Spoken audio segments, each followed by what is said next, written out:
Hello students, अगर आपसे सब खुश हैं तो आपने जीवन में बहुत समझौते किए होंगे। और अगर आप सबसे खुश हैं तो यकीन जानिए आपने दूसरों की गलतियों को नज़रअंदाज करना, इट मीन्स इग्नोर करना सीख लिया है, तभी तो आप खुश हैं उन लोगों से। तो आज से स्टार्ट करते हैं हम second book volume 2 company accounts issue of debentures. ये बुक 25 मार्क्स की आती है।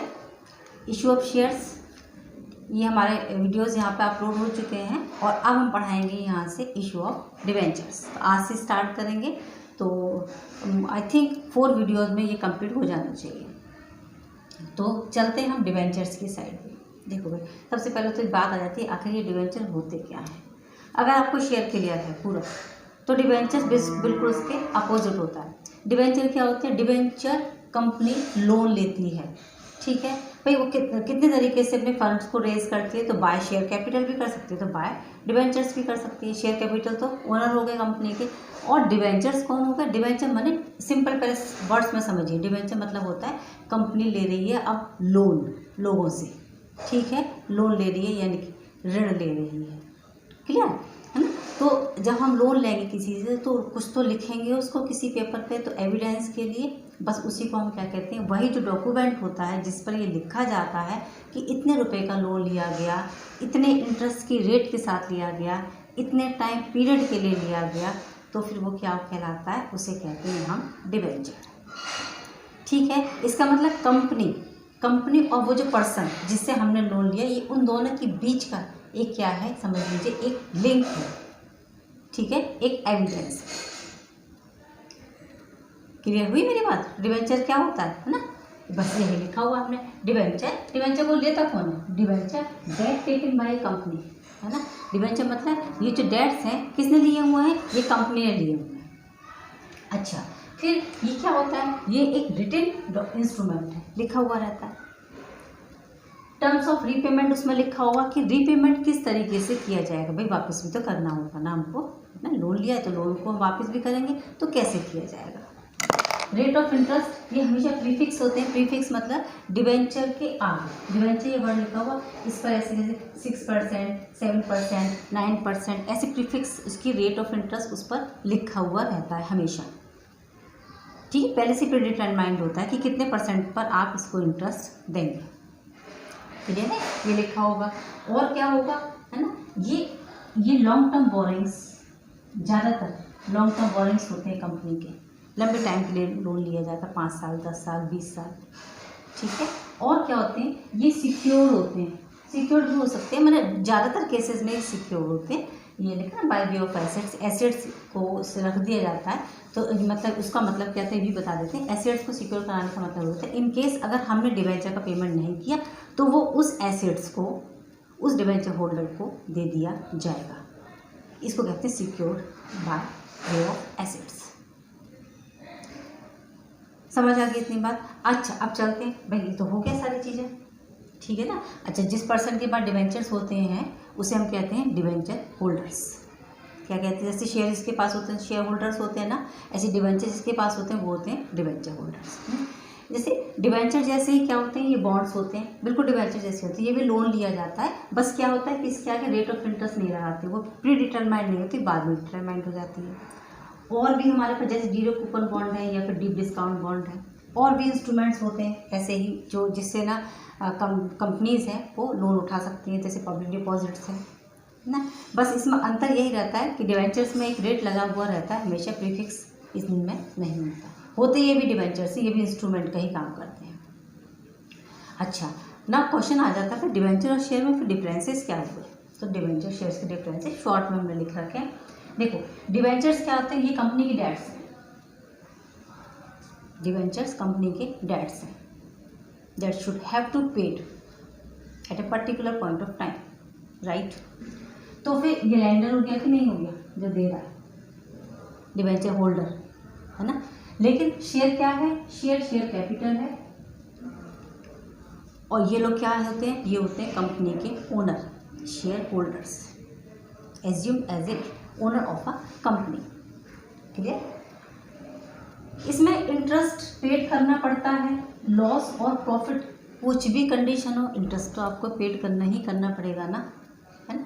लेकिन यहाँ पर शेयर्स को डिविडेंड पेड किया जाता है इन्वेस्टमेंट की कंडीशन में। जब कंपनी इन्वेस्ट करती है तो वो डिविडेंड पेड कर देती है, हमेशा नहीं दे सकती है। ये देना ही देना पड़ेगा आपको, ये देना ही देना पड़ेगा आपको। अच्छा, डिवेंचर्स को रीपेड कराना पड़ता है ज़रूर, जब ड्यू डेट आएगी आपको उसको पेमेंट करना होगा, पर शेयर्स के साथ तो ऐसा नहीं है, है ना। शेयर्स को रीपे नहीं करना पड़ता है। प्रीफरेंस शेयर्स की कंडीशन की बात अलग पड़ जाती है। प्रीफरेंस शेयर्स को पेमेंट करना पड़ता है एक टाइम के बाद में, ठीक है। जब कंपनी वाइंड अप होती है उसकी बात अलग पड़ जाती है कि हमने उनके पार्टनर्स को पैसे वापस करते हैं, पार्टनरशिप में आप पढ़ चुके हैं सारी चीज़ें। लेकिन बाकी नॉर्मली ऐसा नहीं होता, सिर्फ प्रीफरेंस शेयर्स को पेमेंट किया जाता है। अच्छा, डिवेंचर्स मे और may not secure. Debenture secure हो भी सकते हैं और नहीं भी हो सकते हैं। सिक्योर लिखा हो भी सकते हैं, नहीं भी हो सकते, पर शेयर्स तो सिक्योर होते ही नहीं हैं। शेयर्स फुल रिस्की होते हैं, शेयर्स सिक्योर नहीं होते हैं, ठीक है। आगे चलते हैं। कैन कन्वर्टेड, है ना। डिवेंचर्स को आप डिवेंचर को डिवेंचर में, डिवेंचर्स को शेयर में कन्वर्ट कर सकते हैं, पर शेयर्स कन्वर्ट नहीं होते, है ना। शेयर्स कन्वर्ट नहीं होते। Do not have voting rights. Debenture holders के पास वोटिंग राइट्स नहीं होते। भाई कंपनी का ओनर थोड़ी है ना। क्रेडिटर्स है तो क्रेडिटर्स को क्रेडिटर, भाई आउटसाइडर हमारे घर में उतना ही आएगा ना जितनी जरूरत होगी। ड्राइंग रूम में तो बिठाया जाएगा बस खाली बात कि घर के हर एक जो भी कॉर्नर है वहाँ तो घुमा दिया जाएगा उसको, नहीं। ऐसे ही ये है, इनको वोटिंग राइट्स कुछ नहीं होता। कंपनी के किसी भी ऐसे इंटरनल अफेयर्स में ये डिस्टर्बेंस नहीं कर सकते, पर ये तो ओनर है भाई, तो वोटिंग राइट के इनके पास तो सारे राइट्स होते हैं, ठीक है, शेयर होल्डर्स के पास। चलते हैं आगे। देख, ये सेफ होते हैं क्योंकि इनका पूरा पेमेंट इनको मिलेगा ही मिलेगा, पूरी तरीके से सिक्योर होते हैं, है ना। कंपनी वाइंड अप होती है तो एसेट्स को सेल करके इनका पेमेंट किया जाता है, ठीक है। और अगर वैसे भी देखा जाए तो प्रीफरेंस शेयर से भी पहले डिवेंचर होल्डर्स को पेमेंट किया जाता है, तो ये तो पूरी तरीके से सेफ है। पर शेयर्स के मामले में ऐसा नहीं है ना। शेयर सेफ नहीं है, शेयर्स पूरी तरीके से रिस्की होते हैं। देखो, अगर पेमेंट मोड की बात करते हैं, अगर हम पेमेंट हो रहा है, रीपेमेंट हो रहा है, तो आपने डिसोल्यूशन में भी पढ़ा होगा ये सब चीज़ें अकाउंट्स में। तो डिसोल्यूशन में भी हमने बताया था डिवेंचर्स को पेमेंट करेंगे सबसे पहले, उसके बाद प्रीफरेंस को पेमेंट करेंगे, और जो बचता है वो लोग इक्विटी वाले वो लोग आपस में डिस्ट्रीब्यूट कर लेते हैं अपने अपने रेशियोज़ के अकॉर्डिंग। कुछ डिफरेंसेस हो। चलते हैं डिवेंचर्स के कुछ काइंड्स की साइड कि इतने टाइप के डिवेंचर्स होते हैं। देखो, थ्योरी पढ़ना जरूरी होता है क्योंकि बेसिक नॉलेज तो हमें वहाँ से आती है ना।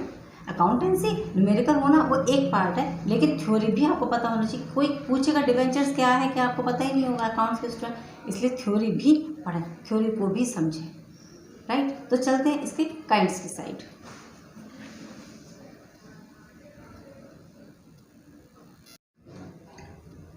सो let's start our types of debentures. Debentures के कितने टाइप्स, चलते हैं। First point, from security point of view से अगर हम देखते हैं, सिक्योर डिवेंचर्स और अनसिक्योर डिवेंचर्स।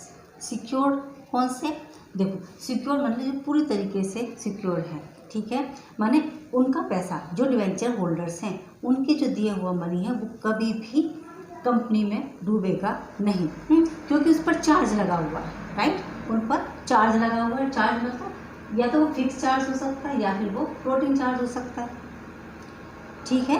फिक्स चार्ज या फ्लोटिंग चार्ज। अब फिक्स चार्ज कौन सा होगा, फिक्स्ड मतलब पूरी तरीके से फिक्स्ड है। किसी भी कोई भी एक ऐसी एसेट है जैसे लैंड है, बिल्डिंग है, मशीनरीज है, ठीक है, उस पर है, मतलब वो एसेट का नाम उसमें क्लियर दे रखा होगा कि ये डिवेंचर्स इसके लिए है, मशीनरी या फिर लैंड दे रखा होगा। लेकिन फ्लोटिंग में क्या होगा, फ्लोटिंग में किसी भी पर्टिकुलर एसेट का नाम नहीं दे रखा होगा, लेकिन फिर भी वो सिक्योर्ड है, लेकिन पर्टिकुलर एसेट का ही तो नाम नहीं है, बस खाली है। इतना डिफरेंस दोनों के बीच में, क्लियर। अच्छा, आ जाते हैं अनसिक्योर्ड डिवेंचर्स। अनसिक्योर्ड डिवेंचर्स वो डिवेंचर्स होते हैं जो सिक्योर्ड ही नहीं है, ठीक है। दिया जाएगा, पेमेंट होगा, लेकिन ये सिक्योर्ड नहीं होते, इन पर कोई भी तरीके का कोई चार्ज यहाँ पर नहीं लगा हुआ होता है। नेक्स्ट चलते हैं, from redemption point of view. Redemption means होता है पेमेंट होना, रिडम्पशन मीन्स पेमेंट होना। तो एक तो होते हैं रिडीमेबल। रिडीमेबल माने एक टाइम पीरियड के बाद वो उनका हमको पेमेंट करना होगा। लेकिन दूसरे होते इरेडीमेबल, माने कभी भी जब कंपनी अगर लिक्विडिटी की पॉइंट पर पहुंच जाती है, उसकी बात अलग है कि वहाँ पर डिवेंचर होल्डर्स को पेमेंट किया जाएगा। बाकी कंपनी की लाइफ टाइम में इनको रिडीम नहीं किया जाएगा। और ये वो होते हैं जिनको एक पॉइंट पर, जैसे 5 साल के लिए है तो after 5 years we have to pay them, लेकिन इसको पेमेंट नहीं किया जाएगा कंपनी की पूरी लाइफ में। जब वो लिक्विडिटी के पॉइंट पर आती है, यानी कि उसका डिसोल्यूशन हो जाता है, वहाँ जाकर के इनका पेमेंट कर दिया जाता है। आगे चलते हैं। From records point of view debentures का रिकॉर्ड किया जाता है। तो एक होते हैं रजिस्टर्ड, ये पूरी तरीके से रजिस्टर्ड है, कंपनी के रजिस्ट्रेशन में इनका नाम लिखा हुआ है। लेकिन कुछ होते ऐसे होते हैं जो बियरर होते हैं, बियरर माने होता है जिनको हम दूसरे को ट्रांसफ़र कर सकते हैं बहुत ईजीली। तो जिसके पास भी होंगे उसको इंटरेस्ट कैसे मिलेगा, जिसके पास होंगे, जिसके पास इसका कूपन होगा तो इंटरेस्ट उसे दे दिया जाएगा। समझ गए। और चलते हैं आगे। From priority point of view, priority माने होता है उसको किसी चीज़ को पहले देना। तो एक होते हैं फर्स्ट डिवेंचर और दूसरे होते हैं सेकंड डिवेंचर। जैसे नाम से एकदम क्लियर है, फर्स्ट डिवेंचर में इन लोगों को जो फर्स्ट डिवेंचर लिखा हुआ है तो माने जब पेमेंट हो रहा है तो उनको सबसे पहले प्रायोरिटी दे दी जाएगी। सेकंड डिवेंचर वो जो इसकी बाद में आएंगे, simple. From the point of view of coupon rate, coupon rate माने इंटरेस्ट की रेट, ठीक है। तो स्पेसिफिक कूपन रेट वो होती है जो पहले से मेंशन है उस पर इंटरेस्ट की रेट, तो उसी रेट से उसको इंटरेस्ट दिया जाएगा, ठीक है। और ये जीरो कूपन बॉन्ड होते हैं या जीरो कूपन रेट होते हैं जिनके आगे कोई भी इंटरेस्ट की रेट नहीं लिखी हुई होती किसी भी तरीके की, ठीक है। और लास्ट आ जाता है from convertibility, from convertibility point of view. Convertibility मतलब कन्वर्जन करना, मीन्स आपस में इसको चेंज कर देना। तो एक होते हैं कन्वर्टिबल, कन्वर्टिबल माने ऐसे डिवेंचर जिसको हम चेंज कर सकते हैं, जिनको हम कन्वर्ट कर सकते हैं, डिवेंचर का डिवेंचर में, डिवेंचर का शेयर में, है ना। या पार्टली भी होता है, कुछ डिवेंचर के कुछ जैसे 5 लाख के डिवेंचर्स है तो हमने 2 लाख के डिवेंचर्स को कन्वर्ट कर लिया, तो वो कहते हैं पार्टली कन्वर्टिबल। फुल्ली कन्वर्टिबल वो होते हैं जो 5 लाख के 5 लाख पूरे के पूरे कन्वर्टिबल हो जाते हैं। और एक होते हैं नॉन कन्वर्टिबल, नॉन कन्वर्टिबल वो डिवेंचर्स होते हैं जिनको हम कन्वर्ट नहीं कर सकते हैं। तो ये डिवेंचर में इसकी जो डॉक्यूमेंट होता है, जो इसका एविडेंस होता है, जो रिटन डॉक्यूमेंट होगा, उसमें ये सारी चीज़ें पहले से ही प्रिस्क्राइब रहती है। आई थिंक आपको ये टाइप्स ऑफ डिवेंचर्स यहाँ पे क्लियर हो गए। नाउ चलते हैं डिवेंचर्स बैलेंस शीट में कहाँ लिखा जाता है, कहाँ डिस्क्लोज किया जाता है। तो चलते हैं अब बैलेंस शीट की साइड में।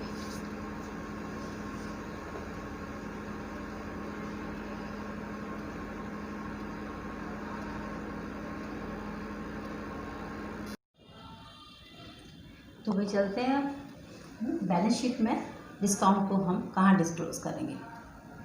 तो देखिए डिस्काउंट हम ये डिवेंचर्स हमारे बोरिंग्स, ये अगर हम इसको देखते हैं तो भाई हमारे जो डिवेंचर्स होते हैं वो बोरिंग्स हैं, बोरिंग्स है। इसका मतलब ये कंपनी की लायबिलिटी बन जाती है ना। लायबिलिटी क्या, ये रिस्पॉन्सिबिलिटी होती है कंपनी की, इन फ्यूचर उनको उसका पेमेंट करना होगा, राइट। अच्छा, तो फिर ये इक्विटी एंड लायबिलिटीज इस हेड के अंदर जाएगा, इक्विटी एंड लायबिलिटीज़ में, ठीक है। अब चलते हैं डिवेंचर्स लॉन्ग टर्म होते हैं और एक शॉर्ट टर्म होते हैं। शॉर्ट टर्म कौन से होते हैं, बहुत सिंपल सी बात है, शॉर्ट टर्म हो गए जो विद इन 1 ईयर जिनका रीपेमेंट कर दिया जाएगा, ठीक है। इसका मतलब लॉन्ग टर्म कौन से होंगे, जो 12 मंथ्स के बाद रिपेड किए जाएंगे, ठीक है।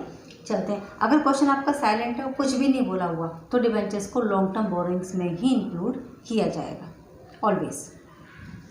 डिवेंचर्स लॉन्ग टर्म बोरिंग इसे कहते हैं नॉन करेंट लायबिलिटीज़ के अंदर, ये इसका हेड है, ये इसका सब हेड है। रिडेम्पशन आफ्टर 12 मंथ्स जो इनका किया जाता है। अगर बैलेंस शीट है तो कैसे बनेगा, देखो इक्विटी एंड लायबिलिटीज़ तो मेन हेड हो गया। नॉन करेंट लायबिलिटीज़ में लॉन्ग टर्म बोरोइंग्स,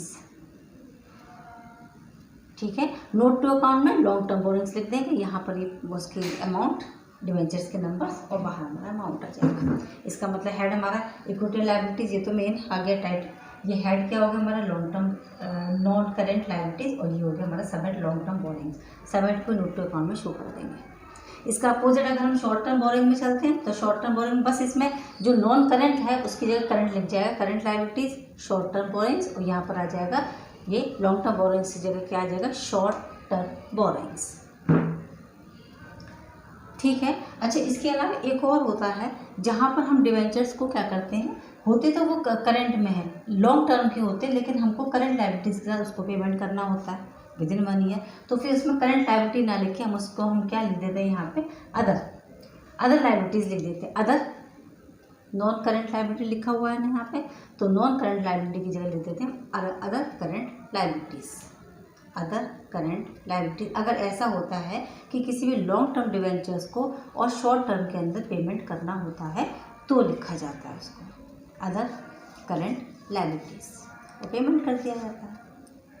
ठीक है। अच्छा, डिवेंचर्स क्योंकि ना हमने एक ट्रस्ट डीड, ये वर्ड लिखा हुआ, ट्रस्ट डीड यानी कि ट्रस्टी बनाए जाते हैं डिवेंचर्स के लिए, जिससे कि ना डिवेंचर जो होल्डर्स है ना उनका इंटरेस्ट थोड़ा सा सिक्योर बना रहे हैं, है ना, क्योंकि डिवेंचर्स होल्डर्स और कंपनी के बीच का जो रिलेशनशिप है वो थोड़ा सा कभी कभी गड़बड़ भी हो जाता है कि अगर उनकी इंटरेस्ट की रेट उनको नहीं दी गई तो वो किस पर ट्रस्ट करें, तो उसके लिए ट्रस्ट बना दिया जाता है, और कुछ उसमें ट्रस्टी भी होते हैं। उनका मेन काम क्या होता है, वो डिवेंचर होल्डर्स के इंटरेस्ट को सिक्योर यानी कि सेफ रखते हैं। ठीक है, चलते हैं भाई अपने पॉइंट की साइड।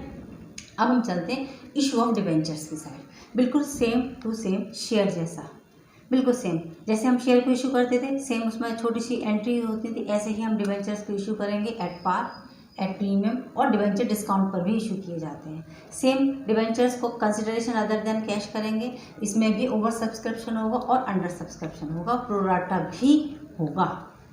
तो यहाँ पर बिल्कुल सेम टू सेम चीज़ें हैं जैसा हमने उसमें शेयर में पढ़ा था।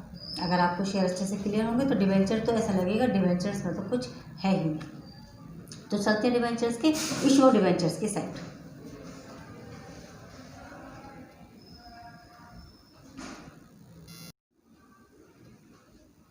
सो let's start issue of debentures. Issue of debentures माने कंपनी डिवेंचर्स को इशू करने के लिए प्रोस्पेक्टस इशू करती है पब्लिक को, है ना, जैसे एप्लीकेशन इनवाइट करना, जैसे सब्सक्राइब कराना कहते हैं ना, ऐसे सब्सक्राइब करने के लिए एप्लीकेशंस देती है, सेम शेयर के जैसा होता है। ठीक है। अभी जिसको कंपनी को लगता है कि जिन लोगों को लगता है कि वो वो लोन दे सकते हैं कंपनी को, तो वो सब्सक्राइब कर लेते हैं, माने वो सब्सक्रिप्शन करना चाहते हैं यहाँ पर। ठीक है, तो कंपनी यहाँ पर अपने शेयर्स को इशू कर देती है। ठीक है। अच्छा, यहाँ मिनिमम सब्सक्रिप्शन की बात आती है तो अकॉर्डिंग टू कंपनी सेक्शन 39(1) में तो ऐसा कोई भी प्रेस्क्राइब नहीं है ये कि कितना होना चाहिए, बस उन्होंने कह दिया जो लिखा रहता है उससे कम नहीं होना चाहिए। लेकिन सेबी क्या कहता है, सेबी कहता है इशूइंग से 75% कम नहीं होना चाहिए। जितना उन्होंने इशू किया है, जितनी एप्लीकेशंस इशू की हैं उसका 75% तो मिनिमम सब्सक्रिप्शन होना ही होना चाहिए। ठीक है ना। अच्छा, कंपनी शेयर इशू करती है, किसके लिए इशू करती है, एक तो आ जाता है फॉर कैश, कैश चाहिए, ये शेयर भी होते हैं। फॉर अदर देन कैश माने इन काइंड्स, है ना, सामान के लिए, लैंड के लिए, बिल्डिंग्स के लिए, इसके लिए भी इशू करती है। या फिर यहाँ पर डिवेंचर्स को एज अ कोलेटरल सिक्योरिटी भी इशू किया जाता है। ये कुछ नया है शेयर के कंपैरिजन। सबके न्यूमेरिकल कराएंगे, आप उसकी चिंता ना करें। अब हम आ जाते हैं पहले सिंपल फॉर कैश, हम यहाँ शेयर इशू करेंगे, डिवेंचर्स इशू करेंगे तो बिल्कुल सिंपल एंट्रीज जैसे हम उसमें एंट्री बनाते थे, bank account debit to share application, यहाँ भी सेम एंट्री पास हो जाएगी। जैसे सबसे फर्स्ट एंट्री पास हो जाएगी बैंक अकाउंट डेबिट, तो जितने भी परसेंटेज आपका दे रखा हो डिवेंचर्स का, जैसे 9% एज्यूम कर लें, 9% डिवेंचर्स एप्लीकेशन। ठीक है। Then debenture application to debenture account, same फिर डिवेंचर अलॉटमेंट, फिर उसके बाद bank account debit to debenture allotment. बस हर डिवेंचर के आगे उसका रेट आपको लिखना यहाँ पर कंपलसरी है। ठीक है। अब इसके बाद जैसे ये तो एट पार हो गया, ठीक है, जितने रुपए का डिवेंचर है उतने में ही होगी उसकी एंट्री। अच्छा, डिवेंचर्स के आगे फिर क्या आ जाता है, इसमें हम डिवेंचर को प्रीमियम पर भी इशू कर सकते हैं, यानी कि 10 रुपये का प्रीमियम का डिवेंचर है तो हम उसको 12 रुपीज़ में भी कर सकते हैं। तो डिवेंचर एप्लीकेशन अगर क्वेश्चन साइलेंट है तो उसे अलॉटमेंट पर ही एज्यूम कर लिया जाता है। तो अलॉटमेंट की एंट्री क्या बना देते हैं यहाँ पर हम, जैसे debenture allotment account debit to debenture account और टू डिवेंचर प्रीमियम अकाउंट या security premium reserve account. Security premium reserve लिख दीजिए आप। सिक्योरिटी प्रीमियम रिजर्व को कहाँ पे हम यूज़ कर सकते हैं, जैसे बोनस शेयर्स के लिए इशू करते हैं, प्रिलिमिनरी एक्सपेंसेस के लिए यूज़ करते हैं। हमने शेयर में पढ़ाया है ना, सेम टू सेम है बिल्कुल, यहाँ कोई चेंजेस नहीं है किसी भी तरीके के। ठीक है। अच्छा, अब आ जाते हैं इस पॉइंट पर कि शेयर को हम लोग डिस्काउंट पर इशू नहीं करते हैं। पहले करते थे, जब हम लोग पढ़ते थे तो शेयर को डिस्काउंट पर भी इशू कराया जाता था, लेकिन आज अब शेयर को डिस्काउंट पे इशू नहीं कर सकते हैं, नहीं करती हैं कंपनीज, लॉस क्यों करेंगी वो अपना, है ना, शेयर को। तो लेकिन डिबेंचर्स को डिस्काउंट पर इशू किया जा सकता है। तो हम आते हैं, अब उसका एक क्वेश्चन आपको करा देंगे जहाँ पर हम डिबेंचर को डिस्काउंट पर इशू कर देते हैं। तो हम यहाँ पर एक क्वेश्चन मेंशन कर देते हैं आपका, और आपको उसकी एंट्रीज भी बता देते हैं, राइट। चलते हैं डिबेंचर डिस्काउंट की side.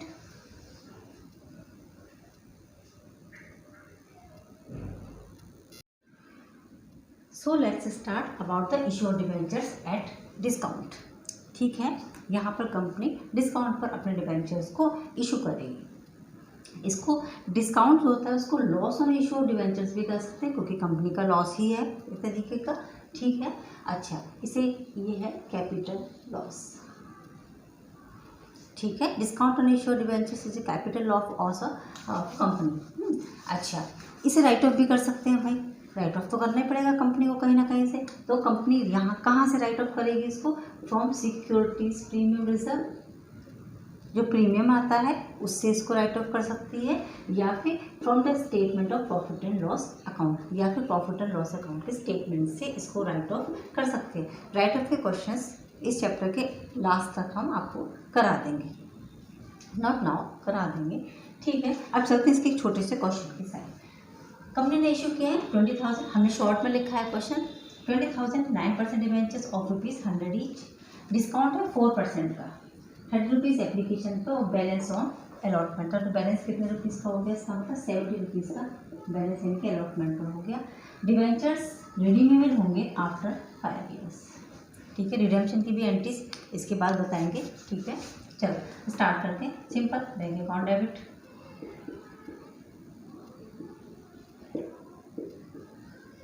%9 debentures application account, 20,000 multiply by 3,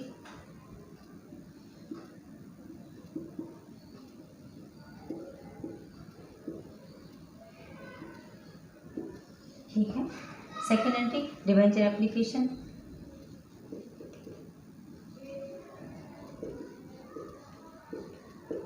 to 9% debentures account. Capital नहीं लिखा जाता है इसमें, है ना, कैपिटल नहीं है ये हमारे, इसलिए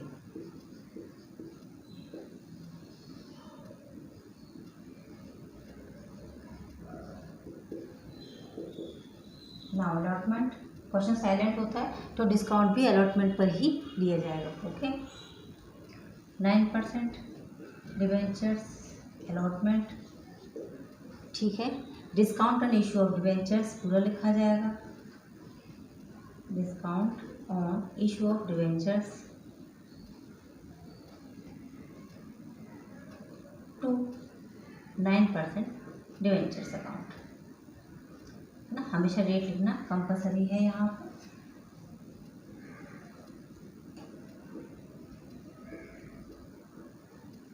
ओके, 4% का ही है खाली, बस 80,000 का आ जाएगा, और ये आ जाएगा 13,20,000। और bank entry, bank account debit to debenture to 9% debenture allotment, ये आ जाएगा 13,20,000 से।